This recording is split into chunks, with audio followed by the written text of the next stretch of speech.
Hello student, good morning. आज की जो स्टडी है हमारी वो नोट्स के हिसाब से क्वेश्चन नंबर जो 6 है हमारा, वो 6 क्या है, चैप्टर नंबर फर्स्ट का क्वेश्चन नंबर 6 है। कायिक प्रजनन किसे कहते हैं, कृत्रिम कायिक प्रजनन को समझाइए। ठीक है, इसके पहले का जो वीडियो था वो प्राकृतिक कायिक प्रजनन संबंधित था, और अब हमारा जो आज का वीडियो है वो किससे संबंधित है, कृत्रिम कायिक प्रजनन से संबंधित है। तो आपको एक बात तो समझ में आई गई होगी कायिक प्रजनन किसे कहते हैं। ठीक है, और कल हमने या पिछले नेक्स्ट वीडियो में भी हमने देखा था, क्या देखा था, प्राकृतिक कायिक प्रजनन, और आज हम देख रहे हैं कृत्रिम कायिक प्रजनन। तो कृत्रिम कायिक प्रजनन किसे कहते हैं, ऐसा प्रजनन जिसमें मनुष्य अपने लाभ के लिए पौधे के कायिक भागों से, है ना, नए पौधे तैयार करता है। ऐसे प्रजनन को बोलते हैं कृत्रिम कायिक प्रजनन, है ना, जिसमें पुष्प का यूज नहीं किया जाता है, बीज का यूज नहीं किया जाता है। पौधे के कायिक भाग, जड़, तना, पत्ती जो होता है, उसके द्वारा जब नए पौधे का निर्माण मनुष्य अपनी इच्छा के अनुसार अपने लाभ के लिए, है ना, नए पौधे को तैयार करता है, ऐसे प्रजनन को बोलते हैं कृत्रिम कायिक प्रजनन। तो कृत्रिम कायिक प्रजनन की बहुत सारी विधियां हैं, उन विधियों को हम पढ़ेंगे। तो पहली विधि है उसमें से ग्राफ्टिंग। पहली विधि कौन सी है, ग्राफ्टिंग। और कृत्रिम कायिक प्रजनन को इंग्लिश में बोलते हैं आर्टिफिशियल वेजिटेटिव प्रोपेगेशन, है ना। कृत्रिम कायिक प्रजनन को इंग्लिश में क्या कहते हैं, आर्टिफिशियल वेजिटेटिव प्रोपेगेशन। तो कृत्रिम कायिक प्रजनन की जो विधि है, मुख्य विधियाँ जो हैं, वो सबसे अच्छी एक विधि है, सबसे सरलतम विधि है ग्राफ्टिंग, है ना। कौन सी विधि है, ग्राफ्टिंग। ग्राफ्टिंग कृत्रिम कायिक प्रजनन की एक विधि है, ग्राफ्टिंग। इस विधि में क्या करते हैं, है ना, एक ही जाति के या मिलती जुलती उपजाति के दो पौधों को लिया जाता है। एक ही जाति के हों या मिलती जुलती उपजाति के हों, दो पौधों को लिया जाता है। ठीक है, तो एक पौधा हमारा है, मान लीजिए गमला है, इस गमले में एक पौधा लगा हुआ है गुलाब का। कौन सा लगा हुआ है, गुलाब का पौधा लगा हुआ है। ठीक है, ये मान लीजिए लाल गुलाब का है। कौन सा पौधा है, लाल गुलाब का। ये लाल गुलाब का पौधा है। और इसी जाति का दूसरा पौधा गुलाब का ले रहे हैं हम, वो है पीले गुलाब का। ये पीले गुलाब का है ना, इसमें फूल किस रंग के आते हैं, पीला गुलाब। तो एक ही जाति हो गई, लेकिन वैरायटी में अंतर आ गया। एक लाल गुलाब की वैरायटी है और एक पीले गुलाब की वैरायटी है। तो ग्राफ्टिंग में क्या करते हैं, एक पौधा, इसको मान लीजिए ए नंबर का ले लेते हैं और इसको मान लेते हैं बी नंबर का। एक पौधा है, इसको मुख्य पौधा लेते हैं, इसका तना लेते हैं। जिस पौधे का तना यूज करते हैं उसको बोलते हैं स्टॉक, है ना। और दूसरे पौधे जो बी नंबर का पौधा है, इसकी शाखा को, इसकी कलम को लेकर आते हैं। जो शाखा लेकर आ रहे हैं, काट कर लेकर आ रहे हैं, इसको बोलते हैं कलम या सायान।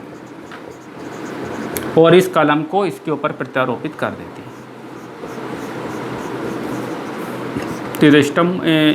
तो स्टॉक हो गया, ये हो गई इसकी कलम या सायान, जो हम दूसरे पौधे से लाएं, और मिट्टी और पट्टी के द्वारा इसको पैक कर देते हैं, बांध देते हैं। कुछ समय पश्चात क्या हो जाता है, जो लाई गई जो कलम है, जो सायान है, वो इसके ऊपर अटैच हो जाती है। फिर ये दोनों एक ही पौधे के रूप में वृद्धि करने लगती हैं। तो कभी कभी तो क्या होता है, एक ही पौधे पर दो रंग के पुष्प आने लग जाएंगे, इससे लाल रंग के पुष्प आएंगे, इससे पीला रंग के पुष्प आएंगे, या दोनों के गुण मिक्सअप हो जाते हैं कि तीसरा रंग के पुष्प इस पौधे से हमको मिलने लगते हैं। इस प्रकार नई नई वेराइटी को प्राप्त करने के लिए इस विधि का उपयोग किया जाता है, ग्राफ्टिंग, है ना। ये सबसे सामान्य सी विधि है ग्राफ्टिंग की क्रिया। तो इस विधि में क्या करना है, एक पौधा, एक ही जाति के या मिलते जुलते उपजाति के दो पौधे ले रहे हैं, जिसमें एक पौधे को मुख्य पौधे के रूप में रख रहे हैं, जिसका तना यूज कर रहे हैं, उसको बोल रहे हैं स्टॉक। और दूसरे पौधे की शाखा को या कलम को, या जिसको हम बोलते हैं सायान को, लेकर आते हैं और इस पौधे को प्रत्यारोपित कर देते हैं और मिट्टी पट्टी के द्वारा इसको बांध देते हैं। कुछ समय पश्चात क्या हो जाता है, जो लाई गई कलम है इस मुख्य पौधे से जुड़ जाती है, फिर इससे शाखाओं का निर्माण होता है, पुष्पन की क्रिया होती है। तो एक ही पौधे पर रंग, अलग अलग रंगों के पुष्प हमको प्राप्त होने लगते हैं, या कभी कभी उनकी वेराइटी मिक्सअप हो जाती है, एक तीसरे रंग का पुष्प इस पौधे से मिलने लगते हैं। तो इस प्रकार वेराइटी को चेंज करने के लिए, है ना, इस विधि का उपयोग किया जाता है, जो सामान्य रूप से गुलाब के पौधे में, नींबू के पौधे में इन विधियों का उपयोग किया जाता है, ग्राफ्टिंग का। ठीक है, दूसरी कृत्रिम कायिक प्रजनन की विधि है दाब लगाना। दूसरी विधि कौन सी हमारे नोट्स के हिसाब से, दाब लगाना। दूसरी विधि है दाब लगाना, है ना। नोट्स के साथ हम देख लेते हैं कौन सी विधि, हाँ, दाब लगाना। ठीक है, दूसरी विधि है दाब लगाना। दाब लगाना, दाब लगाना को इंग्लिश में बोलते हैं लेयरिंग। लेयरिंग, लेयरिंग करना। दाब लगाने वाली विधि का उपयोग किया जाता है झाड़नुमा पौधे में, जिनके तने कमज़ोर होते हैं, उन पौधों में इस विधि का उपयोग किया जाता है। गुलाब है, गेंदा है, अंगूर है, नींबू है, इस प्रकार के पौधों में इस विधि का उपयोग किया जाता है। गुलाब है, नींबू है, अंगूर है ना, ऐसे पौधे जिनके तने कमज़ोर होते हैं, उन पौधों में इस विधि को अपनाया जाता है। तो क्या करते हैं, ये मान लीजिए पौधा है, ये पौधा है। इस पौधे क्या करते हैं, शिखाग्र वाला भाग है इसको हल्का छील देते हैं और इसको दाव देकर इसको ऐसा मिट्टी में घुमा देते हैं, है ना। इस वाले पोर्शन को घुमा दिया हमने, मिट्टी में घुमा दिया और यहाँ की मिट्टी को नम कर देते हैं और मिट्टी में इसकी शाखा को, शिखर को दबा देते हैं। कुछ समय पश्चात क्या होता है, 5-15-20 दिन में यहाँ से जड़ों का फॉर्मेशन होने लग जाता है, स्थानीय जड़ें निकली आती हैं। जब जड़ें निकली आती हैं तो ये पौधा स्वयं भूमि से जल व खनिज लवण लेने लग जाएगा, है ना। स्वयं भूमि इसमें स्थापित हो गया, फिर यहाँ से इसको काट देंगे। इस प्रकार एक पौधे से दूसरा पौधा तैयार हो गया। किसके द्वारा तैयार हुआ, दाब के द्वारा, लेयरिंग के द्वारा तैयार हुआ। किस में अपना रहे हैं हम, गुलाब में, गेंदे में, अंगूर में, नींबू में, इन पौधों में इस विधि का उपयोग किया जा रहा है। तो सबसे सामान्य सी मेथड है, ठीक है, दाब लगाना। तीसरी विधि है चश्मा चढ़ाना। तीसरी विधि कौन सी है, चश्मा चढ़ाना। तीसरी मेथड है, थर्ड मेथड है चश्मा चढ़ाना, है ना। इसका एक और नाम है मुकुलन। ये भी ग्राफ्टिंग से मिलती जुलती विधि है चश्मा चढ़ाना, है ना। जो ग्राफ्टिंग हमने अभी देखी थी उससे ही मिलती जुलती विधि है चश्मा चढ़ाना पर, लेकिन इसमें क्या करते हैं, शाखा को लेकर ना लाते हुए दूसरे पौधे की कलिका को लेकर आते हैं। तो ये हमारा पौधा है ना, ये पौधा है, मान लीजिए, ठीक है, ये पौधा है, ये पौधा है। इस पौधे में आई के आकार का चीरा लगा लेते हैं। किसके आकार का चीरा लगा लेते हैं, अंग्रेजी का जो अक्षर होता है आई के आकार चीरा लगा देते हैं। और इसी जाति का, मिलती जुलती उपजाति का जो दूसरा पौधा है उसकी एक कलिका को लेकर आते हैं। एक कलिका, ये क्या है, कलिका है। इस कलिका को इसके ऊपर प्रत्यारोपित कर देते हैं और मिट्टी और पट्टी के द्वारा इसको बाइंड कर देते हैं, बांध देते हैं। कुछ समय पश्चात क्या होता है, ये कलिका इस पौधे से जुड़ जाएगी और यहाँ से एक नई शाखा का जन्म होगा। तो जिस रंग के पुष्प की कलिका लेकर आए तो उस रंग के पुष्प इस पौधे से मिलने लग जाएंगे। तो एक ही पौधे के ऊपर अलग अलग रंगों के पुष्प हमको मिलने लग जाएंगे। तो ये भी ग्राफ्टिंग के समान विधि है, मिलती जुलती विधि है ना। तो ओके, अधिकतर जो ग्राफ्टिंग की जो विधि है, ये चश्मा चढ़ाने की जो विधि है, इसका उपयोग हम वर्षा ऋतु में करते हैं। वर्षा ऋतु में सबसे अच्छे परिणाम हमको सामने आते हैं। तो तीसरी विधि कौन सी हो गई हमारी, चश्मा चढ़ाना या मुकुलन की क्रिया। ओके, फोर्थ नंबर की विधि है हमारे नोट्स के हिसाब से गोटी बांधना। फोर्थ नंबर की विधि कौन सी है, गोटी बांधना। गोटी बांधना बाय गुटी, गुटी के द्वारा इस विधि को अपनाया जाता है। इस विधि का उपयोग अनार में, नींबू में, संतरे में, है ना, अमरूद में, है ना, इन पौधों में इसका उपयोग किया जाता है। मतलब थोड़े से वृक्षनुमा जो पौधे होते हैं उन पौधों में इस विधि का उपयोग किया जाता है ना। तो ये भी एक कायिक प्रजनन की एक विधि है, मनुष्य अपने हाथ से करता है। इसका इसको नाम दिया है कृत्रिम कायिक प्रजनन की एक विधि।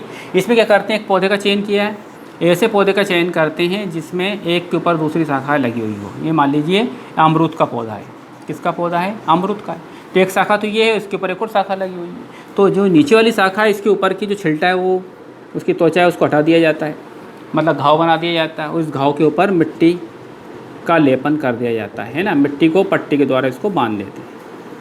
तो मिट्टी और पट्टी के द्वारा जब बांधते हैं तो इसको बोलते हैं गुटी।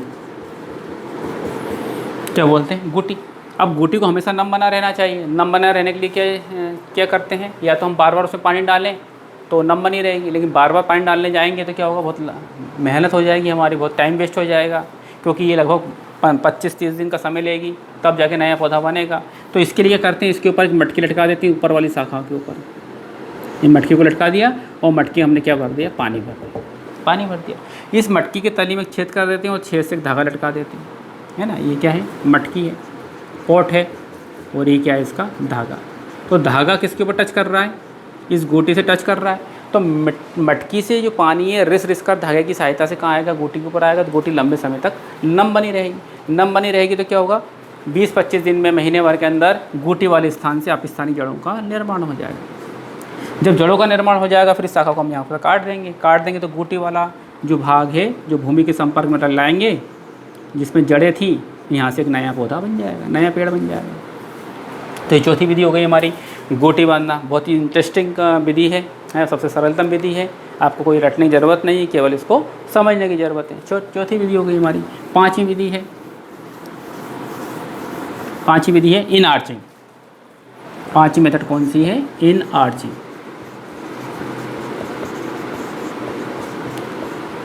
इन आर्चिंग की विधि भी कृत्रिम कायिक प्रजनन की एक विधि है। इस विधि में क्या किया जाता है, एक ही जाति के है ना, मिलती जुलती उपजाति के 2 पौधों को लिया जाता है, जिसमें एक पौधा उत्कृष्ट क्वालिटी का होता है, मतलब ऊंची क्वालिटी का होता है, और एक पौधा होता है निष्कृष्ट क्वालिटी का होता है, मतलब निम्न क्वालिटी का होता है। तो इस विधि में क्या करते हैं, जो निष्कृष्ट क्वालिटी का, निम्न क्वालिटी का जो पौधा है उसको उच्च क्वालिटी में बदला जाता है। तो कैसे बदलते हैं वो हम डायग्राम के द्वारा इसको देखते हैं। देखो एक पौधा है, मान लीजिए गमले में लगा हुआ पौधा है, एक गमला ये है और एक गमला ये, ठीक है। इसमें एक पौधा लगा हुआ है, ये पौधा है,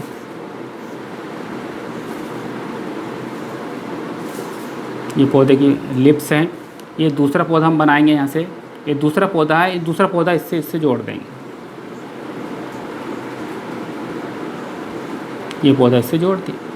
तो जब जोड़ेंगे तो क्या करेंगे, इसके दोनों के ऊतक थोड़े से ऊपर की जो त्वचा है उसको हटा देंगे, उन दोनों को एक दूसरे से टच कर देंगे और मिट्टी पट्टी के द्वारा इसको बांध देंगे। कुछ समय तक इनको ऐसे रहने देंगे। आफ्टर सम टाइम, कुछ समय पश्चात क्या करेंगे, इन दोनों पौधों को अलग कर देंगे। तो क्या होगा, ये मान लीजिए ए नंबर का पौधा था, ये उच्च क्वालिटी का था, उत्कृष्ट क्वालिटी का था, और ये कैसा था, निम्न क्वालिटी का था। तो इसके गुण किस में आ जाएंगे, इसमें आ जाएंगे। तो इसकी भी वैरायटी कैसी हो जाएगी, उच्च हो जाएगी। तो क्वालिटियों को सुधारने, वैरायटी को सुधार करने के लिए, अच्छी क्वालिटी उत्पन्न करने के लिए इस इन आर्चिंग की विधि का उपयोग किया जाता है, ठीक है। तो ये थी हमारी कृत्रिम कायिक प्रजनन की विधियाँ, जिसमें हमने पढ़ी ग्राफ्टिंग की, दाव लगाना, है ना, चश्मा चढ़ाना, चौथी पढ़ी हमने गोटी, और 5वीं कौन सी, इन आर्चिंग। तो इन 5 विधियाँ कौन सी हैं, कृत्रिम कायिक प्रजनन की विधियाँ हैं, जिसके द्वारा मनुष्य ने अपने लाभ के लिए बहुत ही कम समय में नए पौधों को तैयार किया है, ठीक है। तो ये क्वेश्चन नंबर जो हमारा 6 था, कृत्रिम कायिक प्रजनन की विधियाँ, वो हमारा क्वेश्चन पूरा हुआ। और ये जो वीडियो है हमारा यहीं तक का सीमित है, इसी क्वेश्चन तक का सीमित है, ठीक है। Take care, stay home, good bye.